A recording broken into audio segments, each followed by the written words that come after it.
చెన్నై వెళ్దాం వచ్చేయండి. యాక్చువల్లీ ఇది ఇప్పుడు వీడియో అయితే అస్సలు కాదు. నేను యూట్యూబ్ స్టార్ట్ చేయకముందు ఏదో ఒక చిన్న మెమరబుల్గా ఉండిద్దని తీసుకున్న వీడియో అనమాట. యాక్చువల్లీ నేను నార్మల్గా గ్యాలరీలో మొత్తం అంటే స్టోరేజ్ ఫుల్ అని వస్తే కొంచెం ఇవన్నీ సర్చ్ చేస్తూ ఉంటే ఈ వీడియోస్ అన్నీ బయటపడ్డాయి. సో మీతో కూడా షేర్ చేసుకోవాలనిపించింది. ఇది మరీ అంత పాత వీడియో కాదు, రీసెంట్లీ ఒక 3-4 months బ్యాక్ వీడియో అనమాట. సో ఇదైతే చాలా అంటే చాలా ఇంట్రెస్టింగ్గా ఉండిద్ది ఈ సిరీస్. ఎందుకంటే యాక్చువల్ సిరీస్లా కాదు, అంటే డే బై డే మేము అసలు ఏం చేసాం, అసలు ఫంక్షన్కి ఎందుకు వెళ్తున్నాం, అసలు ఫ్యామిలీ అందరం కలిసి అసలు ముందు చెన్నై ఎందుకు వెళ్తున్నాం అనేవి మీకు డీటెయిల్గా తెలియాలంటే నెక్స్ట్ వచ్చే మినీ వ్లాగ్స్ కోసం వెయిట్ చేయండి. సో ఇప్పుడైతే నేను ఎక్కడికి వెళ్తున్నానో అయితే చెప్పేస్తున్నాను. మేము అందరం కలిసి చెన్నై వెళ్తున్నాం మా ఫ్యామిలీ ఒక చిన్న ఫంక్షన్ కోసం. సో నైటే ట్రైన్ ఎక్కాము, ఒక స్లీప్ అయిపోయింది, ఇంకా తెల్లవారుజామున లేచి మళ్ళీ మీటింగ్ పెట్టేసాం.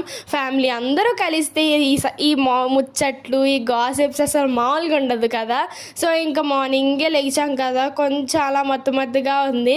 అండ్ ఇంకా ఒక ట్రైన్ అయితే దిగేసాం, ఇంకో ట్రైన్ ఎక్కి ఇంకా చెన్నైకి వెళ్ళాలన్నమాట. సో ఇంకో ట్రైన్ కోసం వెయిటింగ్. ఈ లోపు మళ్ళీ ఇంకొక ముచ్చట్లో మీటింగ్ పెట్టారనమాట. So finally we are in Chennai Egmore అనమాట. సో ఇంకా ఇక్కడ నుంచి ఏం జరిగింది, అసలు ఏం చేసామనేది నెక్స్ట్ మినీ వ్లాగ్ కోసం. సో ప్లీజ్ వెయిట్ చేయండి. ఈ వీడియో నచ్చితే లైక్ చేయండి. Stay tune for more videos. Bye guys.